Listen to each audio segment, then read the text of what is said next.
Hi, it's Steve. Today we'd like to show you how to change the brake rotor on your washer, and it's a really easy job. All we're going to need is a 5/16 nut driver and a small flat blade screwdriver. We'll need a pair of slip joint pliers and an adjustable wrench. And although not necessary, if you can find a brake tool, that would come in handy. Let me show you how we do it. Now, to do this repair, we will need to have the washer laying either on its side or on its back. So you'll want to disconnect the inlet water supplies, and we'll want to unplug it and remove the drain hose. Once we've done that, we can then pull the washer to an area where we can work on it and lay it either on its side or on its back. Now that we have the washer laying on its side and the tub is supported, our next step will be to remove the drive belt. So just roll it off the pulleys and set it aside.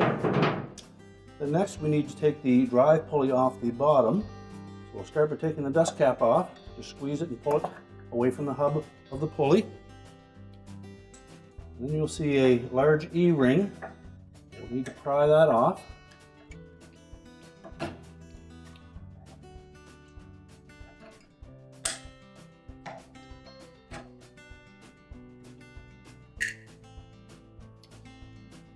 Then there'll be a large flat washer. You need to remove that.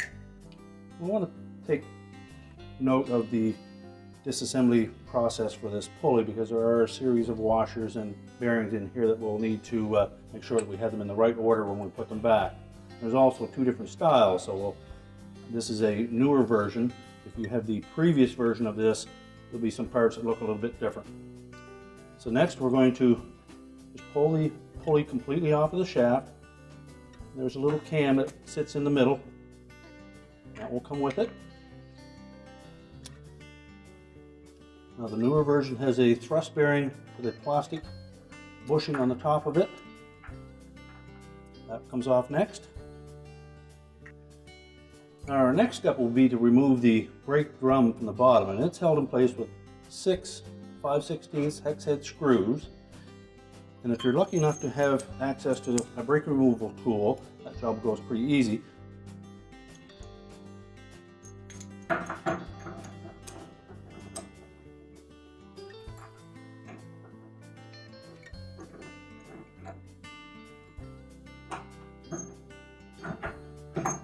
Now the brake tool uses a horseshoe type pin that will fit over a little groove in the shaft. So we push it on there far enough that that will line up. That will lock it onto the shaft. Then we'll just tighten that nut. That will compress the brake spring.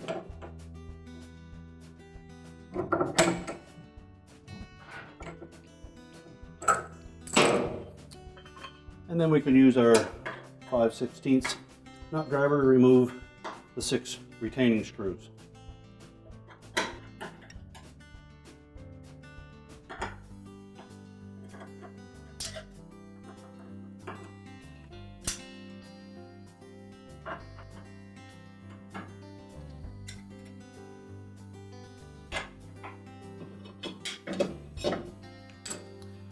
Now with all of the screws removed, we'll lift that cover off.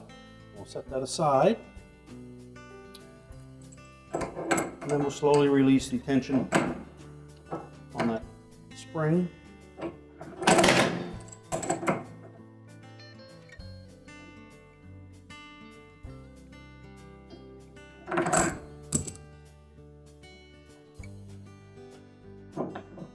Once the tension has been released, we can pull the pin out of that tool and slide it off, and then just pull the brake rotor off the spline of the transmission. That's the spring that we're compressing. At this point we can discard the old brake rotor.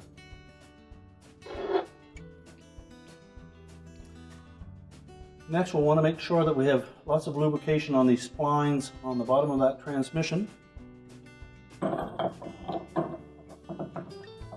Make sure that it will slide freely. Set our spring over the hub of the brake rotor. Make sure these splines are lined up.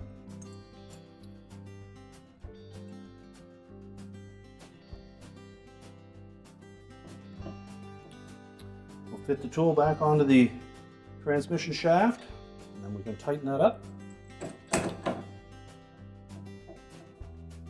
Now, if you don't have this tool, your next step would be to take the brake drum, slide it on, line up 3 of the longer screws, and slowly start turning them in a few turns at a time until we've compressed it far enough that you can put the short screws back in.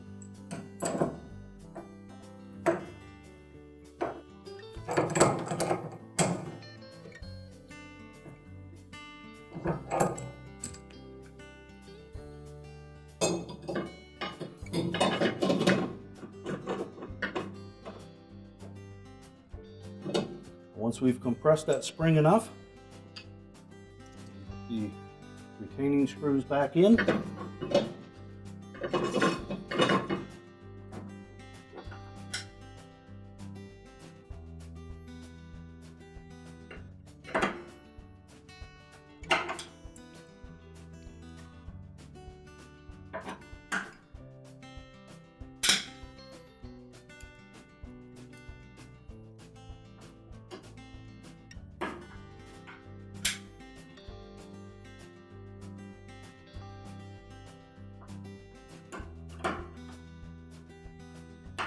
Now once we have all the screws threaded in, we can tighten them all securely.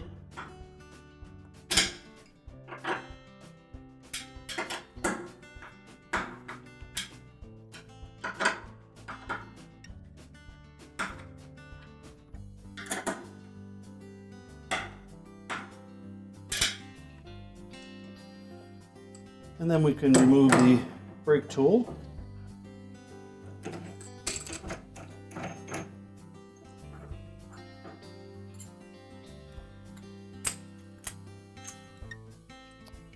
Now, if you don't have that brake tool, there is another method to remove that brake drum. We would simply remove 3 of these screws in a triangular shape and then replace them with a longer screw.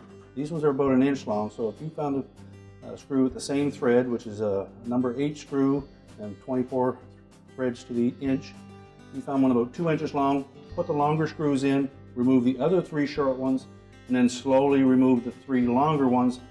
And that will allow you to pull that brake drum far enough back that the spring tension will have been released, and then you can lift it off of there. The screws are a number 10, 24 thread per inch screw. So we're going to put a longer one in each of these 3 holes.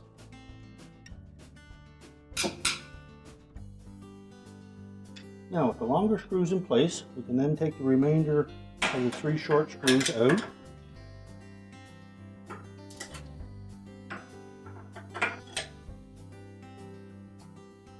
And then we'll loosen off the 3 long ones. And we'll just do a couple turns on each one in rotation.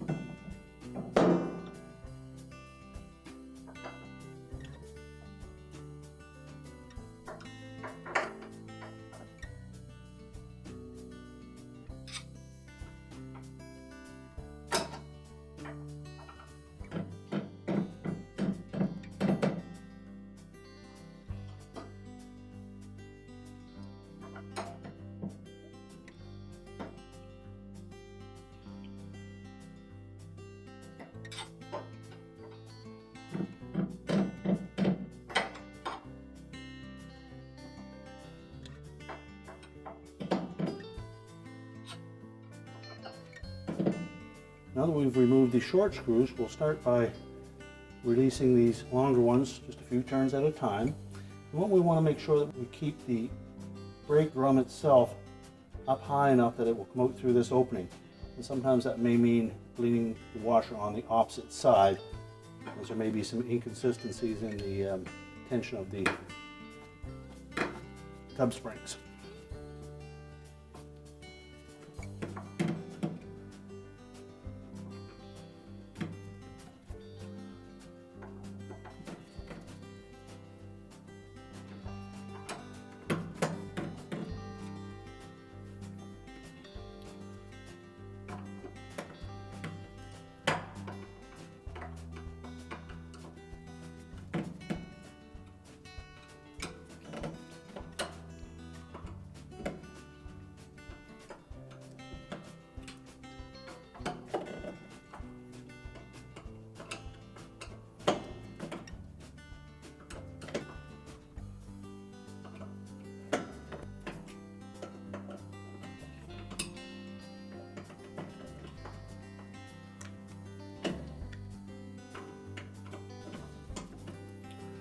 Now once we've got the screws out far enough that you feel no more tension on that brake drum, we can just remove them completely. And once we've removed all three of those screws, just lift the brake drum off, slide the old rotor off the shaft. That's the spring that we were compressing.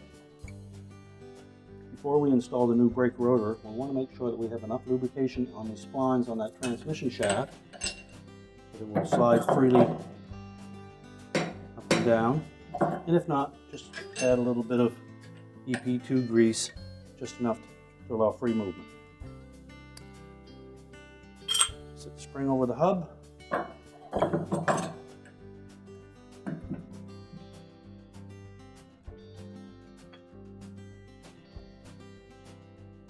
And clean the inside of the brake drum, remove any brake dust that may be there. And once we've ensured that that brake drum is clean and dry, we'll reposition it over the brake rotor.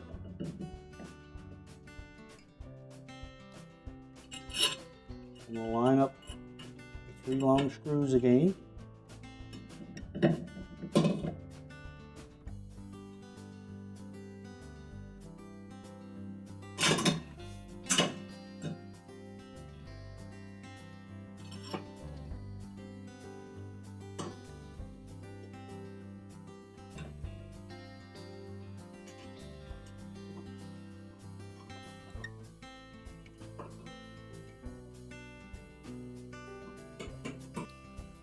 And we'll start by just getting some even tension on all 3 of the screws and try to keep the brake drum parallel with the rotor.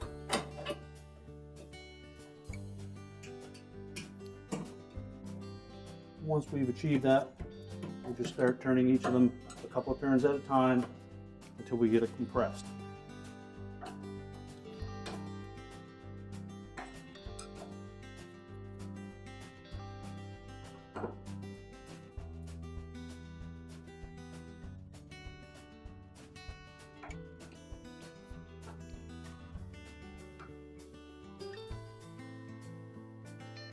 Now once we've tightened those long screws so that the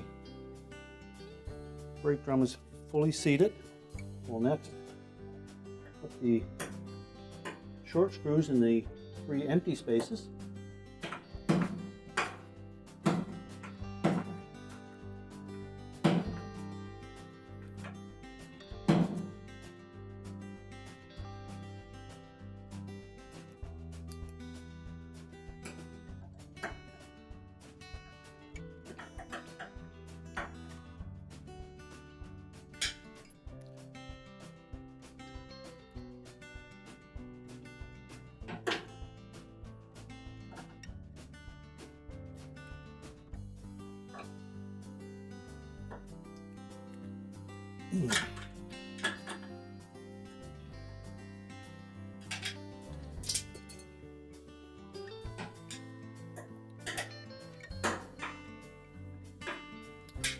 We'll then tighten those 3 short screws completely, and then we'll remove the 3 long ones.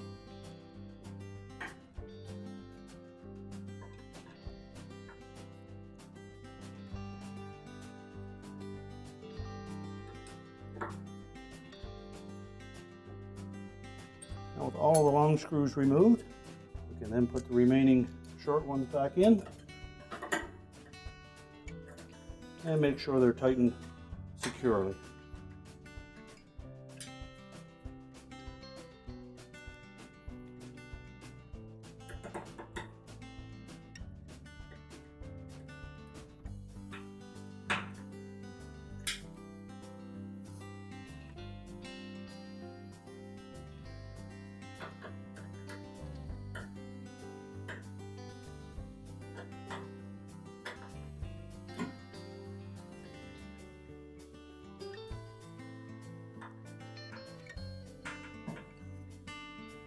Now with all the screws nice and secure, we'll reassemble the thrust bearing by that into the opening in the rotor. Set the pulley on top of it.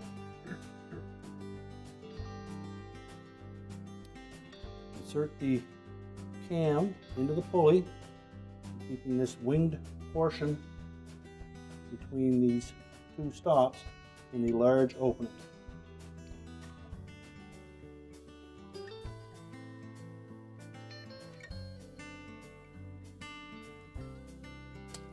Take our flat blade screwdriver and locate the little groove in that transmission shaft and just pry it out so that the shaft will drop down farther. Position the flat washer over the shaft. And again, we'll pull that shaft out, and we need to set that E-ring into that groove.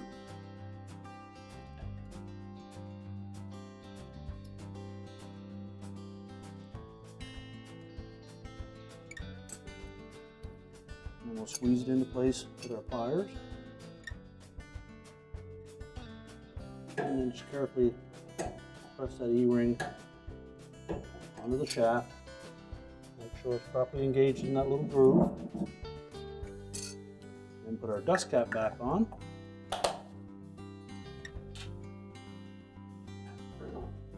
And our drive belt.